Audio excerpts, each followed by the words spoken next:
Kok bisa Cody Rhodes, Gunther, dan Sami Zayn saling hajar? Charlotte Flair, Tiffany Stratton, dan Jade Cargill tiba-tiba tantang Rhea Ripley. Dominic Mysterio berhasil lolos kualifikasi turnamen King of the Ring. Dan masih banyak lagi. Selamat datang di Extra Smack, di mana kita akan nge-recap dan nge-review episode SmackDown kemarin tanggal 6 Juni 2026. Gunther buka SmackDown kemarin langsung di pinggir ring. Dia bikin heboh ngancurin meja komentator sebelum akhirnya berdiri di atas meja satunya lagi. Dia nuntut keadilan atas apa yang terjadi di Clash in Italy. Menurut dia, kakinya itu ada di bawah tali ring waktu pin penentu terjadi. Gunther bilang hitungannya nggak sah, jadi Cody Rhodes aslinya nggak benar-benar menang. Dia nuduh Cody manfaatin situasi dan curang. Terus Gunther ngeluh karena sekarang dia nggak jadi WWE Champion. Sedangkan Cody malah terus-terusan dapat perlakuan spesial. Gak lama, sang undisputed WWE Champion Cody Rhodes keluar. Cody ngakuin pengalaman Gunther, tapi dia heran. Kok bisa veteran yang udah tanding lebih dari 20 tahun gak paham sama yang namanya finish kontroversial? Cody bilang dia bisa aja telepon seseorang buat beresin masalah ini, tapi dia malah ngajakin Gunther buat nyelesain semuanya sekarang juga di bolonya. Tiba-tiba Sami Zayn datang motong pembicaraan. Sami ngejelasin kalau aslinya dia mau cuek aja, tapi dia nggak bisa tinggal diam setelah dengar omongan mereka. Sami bilang dia tahu banget rasanya dirampok dari kesempatan dapat sabuk juara, terus dia nyindir Cody sebagai golden boy perusahaan. Terus Sami nuduh Cody selalu ngeabaikan dia selama beberapa bulan terakhir dan ngerasa kalau dirinya adalah ancaman terbesar buat tahta juara Cody. Pas Cody ngeraguin omongan itu, Sami langsung nantang dan nanya kapan Cody mau ngasih dia pelajaran. Suasana mulai panas pas Gunther tiba-tiba dorong Cody ke arah Sami, terus ngunci Cody pakai sleeper hold. Untungnya Sami langsung balik buat lepasin kuncian itu. Cody sempat mau lompat nerjang Gunther tapi malah nggak sengaja nabrak Sami. Habis kejadian itu, Cody mau bantuin Sami berdiri tapi Sami nolak bantuannya dan langsung pergi gitu aja. Kayaknya mereka lagi ngebangun jalan menuju triple threat match di Night of Champions deh. Tapi masalahnya, Sami Zayn kan baru aja kalah bersih dari Cody Rhodes beberapa minggu lalu. Jadi aku agak ragu apa Sami beneran bakal dapat match perebutan gelar. Ya, cuma karena Night of Champions bakal diadain di Arab Saudi dan Sami populer banget di sana, masuk akal sih kalau dia dilibatin. Anyway, aku suka cara Gunther buka segmen ini, ngeluh soal apa yang terjadi di Clash in Italy karena dia merasa dirampok. Cerita ini kayaknya bakal makin panjang dan seru. Di belakang panggung, The Miz lagi teleponan sama Kit Wilson sambil ributin Wilson yang lagi-lagi nggak bisa hadir. Pas lagi jalan-jalan di backstage, Miz nggak sengaja masuk ke area eksperimennya Danhausen. Padahal Danhausen udah ngingetin jangan nyentuh apa-apa, tapi Miz tetap aja ngacak-ngacak beberapa barang dan bikin seisi ruangan berantakan. Sebelum akhirnya Danhausen pergi buat cari makan. Gak lama setelah itu, Gunther nyamperin General Manager SmackDown, Nick Aldis. Gunther protes karena ngerasa Aldis gak ngajenin dia dan nuntut buat diperlakukan lebih hormat. Aldis langsung ngebalas kalau perlakuan yang Gunther terima itu udah sesuai sama kelakuannya belakangan ini. Gunther pun ngancem bakal bawa masalah ini ke jalur hukum kalau situasinya nggak berubah. Masuk ke pertandingan pertama di SmackDown hari ini, turnamen Queen of the Ring berlanjut lewat Fatal 4-Way Match babak perempat final yang nyajiin duel antara Bayley, Jacy Jayne, Raquel Rodriguez, dan Kiana James. Pemenangnya bakal maju buat ngelawan Io Sky di babak semifinal. Pertandingan berjalan sengit karena dominasi yang terus bergantian di mana keempat pegulat sama-sama dapat momen buat megang kendali. Bayley dan Jacy Jayne nyaris menang beberapa kali, sementara Kiana James berulang kali nimbrung di momen-momen krusial. Di sisi lain, Raquel Rodriguez manfaatin banget keunggulan fisiknya di sepanjang laga dengan ngelepasin serangan-serangan bertenaga ke beberapa lawan sekaligus. Pas pertandingan masuk fase akhir, kehadiran Giulia di pinggir ring mulai ngaruh ke jalannya laga. Sampai-sampai tensi antara Giulia dan Kiana James makin panas. Gak lama setelah itu, Bayley ngedrop Kiana pakai Rose Plant, disusul Jacy dengan rolling anchor. Raquel langsung manfaatin situasi dengan ngasih tendangan telak ke Jacy, sebelum akhirnya ngeksekusi Tehana Bomb ke Kiana untuk memenangkan pertandingan dan lolos ke babak berikutnya. Selesai pertandingan, Giulia nyoba ngecek kondisi Kiana James, tapi Kiana malah nolak dibantu dan ngedumel kalau semuanya selalu tentang Giulia, bukan tentang dirinya. Kiana langsung mutusin kalau kerja sama mereka udahan sampai di sini. Julia yang kesal langsung ngebales dengan nyerang Kiana sampai mental keluar ring, sekaligus menyudahi konfrontasi itu dengan gayanya sendiri. Pertandingan yang menghibur seperti biasa buat ukuran laga 4-way, agak repetitif sih dalam hal nyari spin dan momen ngegagalin pin, tapi menurutku cara bookingnya udah oke. Momen kuncinya itu pas Kiana James mikir Julia mau ngegagalin kemenangannya, padahal Kiana salah paham. Hal itu memicu gerakan-gerakan besar dari para pegulat sampai akhirnya Raquel Rodriguez ngeluarin finishernya buat menang. Ini jadi akhir dari aliansi Julia dan Kiana James. Story ini emang udah dibangun beberapa bulan terakhir, jadi sekarang waktunya buat move on. Lagian aku mikir Julia bakal lebih oke kalau jadi peran face atau protagonis. Sami Zayn kelihatan lagi ngobrol sama Johnny Gargano di backstage. Sami ngeluh kalau Cody Rhodes lagi-lagi ninggalin dia dan ngerasa kalau dia selalu dapat sial. Nick Aldis tiba-tiba datang dan nyuruh Sami buat nggak usah ikut campur urusan Cody dan Gunther. Sami sempat ngegugat keputusan itu, tapi Aldis bilang kalau tindakan Sami malah bikin situasi makin runyam. Setelah itu, Aldis ketemu sama Chad Gable dan ngajak dia ke ruangannya buat ngobrol 4 mata. Lanjut, ke Tala Tonga yang ditemenin sama Solo Sikoa dan Tama Tonga tanding lawan Royce Kiss. Royce nunjukin daya tahan yang luar biasa di sepanjang match dan sempat dapat momentum setelah berhasil bertahan dari rentetan serangan Tala yang badannya lebih gede. Dia sukses bikin Tala hilang keseimbangan dan akhirnya bisa ngelakuin power slam setelah beberapa kali gagal di awal laga. Tapi Solo kemudian ngalahin perhatian wasit yang ngebuka celah buat Tama Tonga buat ikut campur. Roy sempat ngelawan balik Tama di luar ring, tapi gangguan itu udah cukup bikin Tala dapat celah langsung daratkan tendangan ke muka Royce dan nyelesain pertandingan pakai Tala T-Bomb. Habis match selesai, anak-anak MFT masih terus ngehajar Royce Kiss. R-Truth sempat lari keluar buat bantuin, tapi dia langsung kalah jumlah. Damian Priest akhirnya datang dan narik Truth keluar dari situasi kacau itu. Pas Damian dan R-Truth udah pergi, Tama Tonga nyerang Royce sekali lagi. Solo Sikoa langsung ngomong belak-belakan ke Royce, pilihannya cuma 2. Gabung sama The MFT atau bakal terus-terusan sial kayak gini. Pertandingannya biasa aja sih, khas match yang menang jumlah karena ada gangguan dari Solo Sikoa dan Tama Tonga yang nguntungin Tala Tonga. Royce Kiss berjuang sendirian, jadi nggak kaget lihat dia bonyok digebukin. Lagian match-matchnya Tala emang nggak begitu seru buat ditonton, jujur aja nih. The Judgment Day lagi ngerayain kemenangan Raquel Rodriguez di backstage. Liv Morgan ngomongin soal peluang dia dan Raquel buat sama-sama lolos di turnamen Queen of the Ring sampai ketemu di babak final. Dia juga bahas soal ambisi Dominic Mysterio di King of the Ring dan ngebayangin The Judgment Day bisa menguasai kedua mahkota tersebut. Raquel ngerasa aneh sama omongan Liv, terus ngingetin kalau sebelumnya Liv bilang Raquel lah yang bakal jadi Queen of the Ring. Liv pun langsung gelagapan nyari alasan buat ngejelasin maksudnya. Di sudut backstage yang lain, Damian Priest lagi adu argumen sama R-Truth karena Truth masih aja bantuin Royce Kiss. Damian bilang prioritas dia sekarang itu fokus ke King of the Ring dan SummerSlam. Begitu Damian pergi, The War Raiders muncul sambil bawa sabuk Triple A Tag Team Championship dan ngasih tahu niat mereka buat nantang sabuk WWE Tag Team Title. Truth ngaku nggak kenal mereka siapa, terus langsung ngacir. WWE Women's Champion Rhea Ripley masuk ke ring sambil pakai penyangga di lutut kanannya.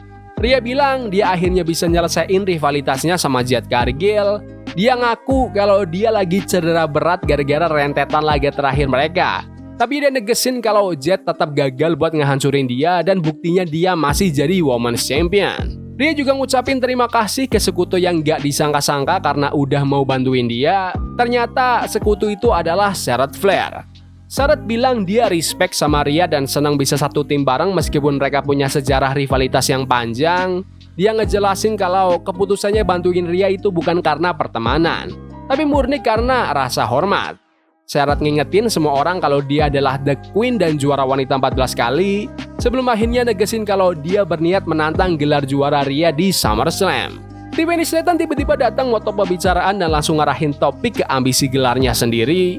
Tiffany bilang dia emang kelihatan oke pas bawa Women's United States Championship, tapi target dia selanjutnya adalah Women's Championship. Gak lama, Jade Cargill datang bareng Michin dan Bifab. Jade ngeritik orang-orang yang ada di dalam ring dan nuduh Charlotte sengaja nyodorin dirinya sendiri ke antrian paling depan cuma karena udah bantuin Rhea. Dia juga ngingetin Tiffany buat nggak usah ikut campur urusannya sebelum akhirnya natap Ria dan ngomong kalau Jet bakal datang lagi buat ngerebut sabuk juara itu. Sebelum situasinya makin kacau, Nick Aldis langsung motong. Aldis ngasih tahu kalau kondisi medis Ria nggak memungkinkan buat bertanding malam itu. Syarat akhirnya ngusulin tag team match, di mana dia bakal berpasangan sama Tiffany Stratton buat ngelawan Jade Cargill dan salah satu sekutunya, Michin. Aldis setuju dan meresmikan match tersebut. Langsung aja ke pertandingannya, Charlotte dan Jade langsung baku hantam. Michin juga nyaris menangin lagi lewat gerakan Stars Clash. Di sisi lain, Tiffany sukses bawa momentum buat timnya dan hampir menang setelah ngelakuin rentetan serangan beruntun. Pas pertandingan mulai kacau, gangguan dari B-Fab di luar ring sukses bikin celah buat Jade. Tiffany sempat mau nge-counter tapi Jade bisa balik megang kendali, kasih Jade untuk memenangkan pertandingan. SmackDown emang durasinya 3 jam, jadi mereka punya banyak slot waktu kosong yang kudu diisi pakai promo-promo kayak gini, yang ujung-ujungnya berakhir jadi tag team match yang udah ketebak banget, apalagi pas ngelihat keempat bintang itu udah dandan siap tanding. Promonya lumayan sih, tapi agak kelamaan menurutku.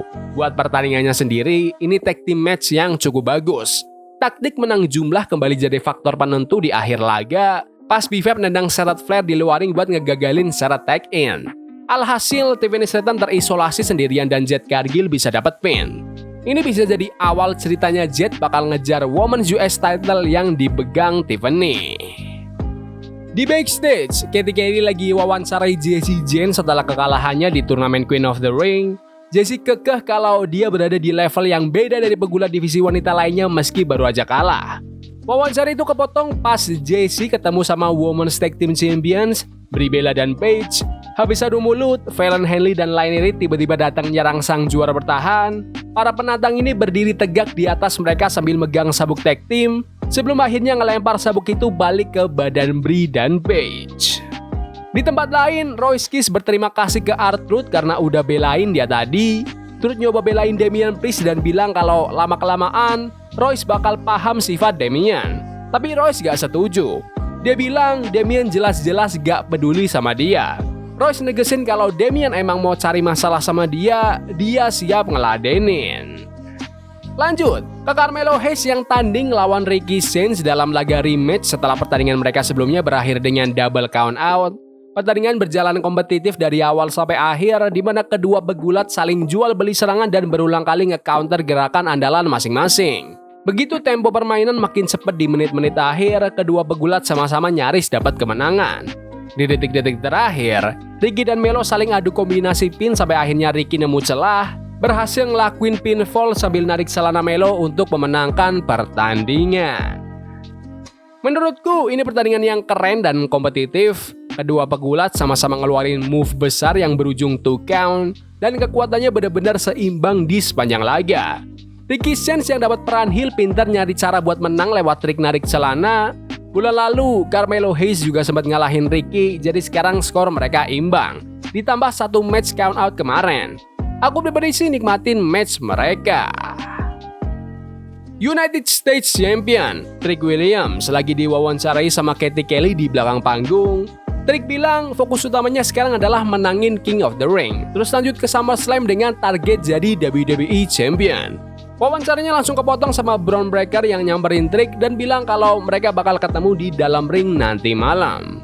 Sesaat kemudian, Tiffany Stratton disamperin sama Chelsea Green di backstage. Chelsea nanyain kenapa Tiffany nggak ngabarin dia soal kemunculannya tadi. Chelsea coba ngerayu Tiffany buat bantuin dia di pertandingan selanjutnya. Tapi Tiffany nolak dengan alasan perlu perawatan medis habis tag match tadi.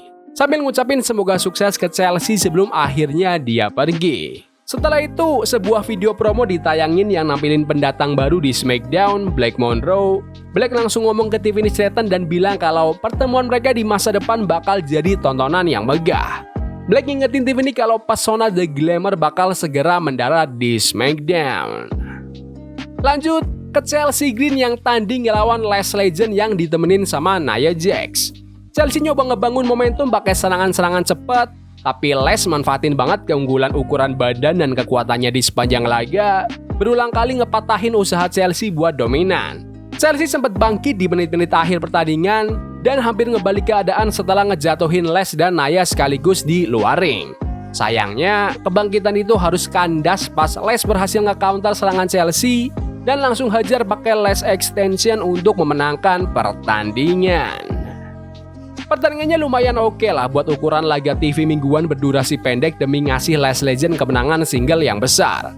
Chelsea Green sebenarnya dapat banyak porsi serangan di match ini, tapi Les pintar nyari celah buat nge-counter move di akhir laga dan ngeluarin jurusnya buat menang gampang. Kasian Chelsea sekarang dia berjuang sendirian. Di backstage, Solo Sikoa kembali nyamperin Royce Keys. Solo ngomong kalau nggak ada satu orang pun yang peduli sama Royce, sambil ngungkit kejadian belakangan ini yang ngelibatin Roman Reigns, Jake Fatu, dan Damian Priest. Solo ngeklaim kalau dialah orang yang selalu ngebuka kesempatan buat orang-orang di sekitarnya, terus dia ngajak Royce buat gabung ke pihaknya. Tapi Royce nolak mentah-mentah ide buat nerima perintah dari siapapun. Solo pun ngasih peringatan keras ke Royce buat stop bikin semuanya jadi makin susah sebelum dia jalan pergi. Lanjut ke segmen pendek di dalam ring, Danhausen nuduh Wade Barrett sebagai dalang di balik aksi The Miz yang ngancurin eksperimennya tadi. Danhausen ngajakin penonton buat nyorakin Wade, terus muji Michael Cole, sebelum akhirnya langsung kabur. Di backstage, Triple A Cruiserweight Champion Rey Fenix ngomongin soal ambisinya yang pengen mempertahankan sabuk juaranya dari siapapun di seluruh dunia.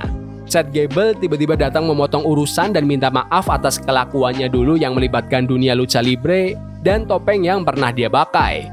Gable bilang sekarang dia udah paham sama tanggung jawab besar di baliknya dan mohon dimaafin. Phoenix nerima permintaan maaf itu, tapi dia ngingetin Gable kalau bukan cuma dia satu-satunya orang yang dirugiin gara-gara aksi Gable dulu. Gak lama setelah itu, Nick Aldis ngasih tahu Cody Rhodes kalau perwakilan hukum Gunther udah setuju buat ngadain pertandingan ulang, tapi Gunther maunya nunggu sampai minggu depan buat nyampein syarat khusus buat pertandingan itu. Cody langsung ngebalas dengan minta biar WWE Championship match itu diadakan 2 minggu lagi di SmackDown daerah Kansas City. Aldi setuju dan langsung ngafsin keputusan finalnya.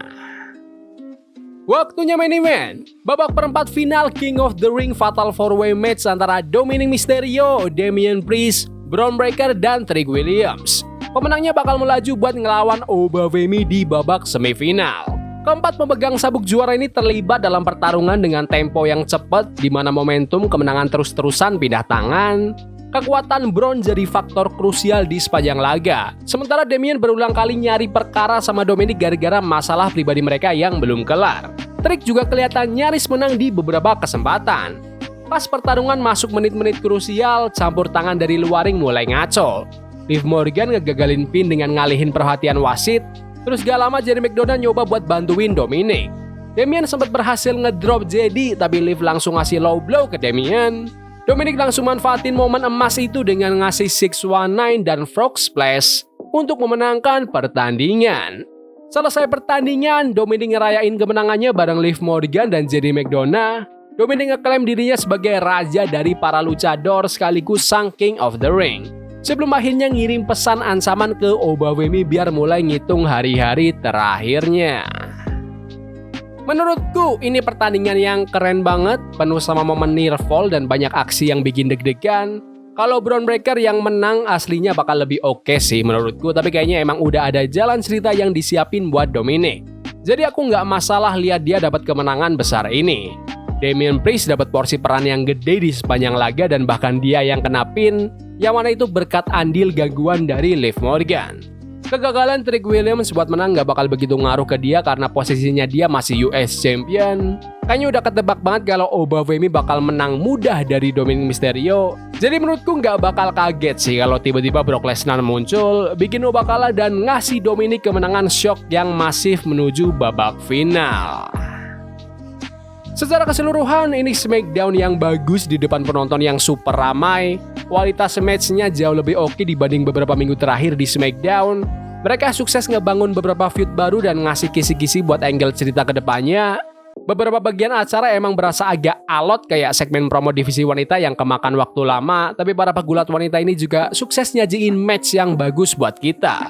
Aku pribadi suka 2 match 4-way tadi. Match model begitu emang selalu tersusun rapi dan aku nikmatin banget penayangannya di Raw dan SmackDown minggu ini. Tapi menurut kalian gimana SmackDown kemarin? Bagus? Gak bagus? komen di kolom komentar. Ya udah gitu aja video hari ini. Jangan lupa like dan subscribe ke channel ini karena gue pengen 20.000 subscribers di bulan ini. Tolong bantu. Yes boy. See you. Love is a game we play incognito. Forbidden fire on Nico. Burning for love we can hold. I wish we were impossible. Yeah we play incognito.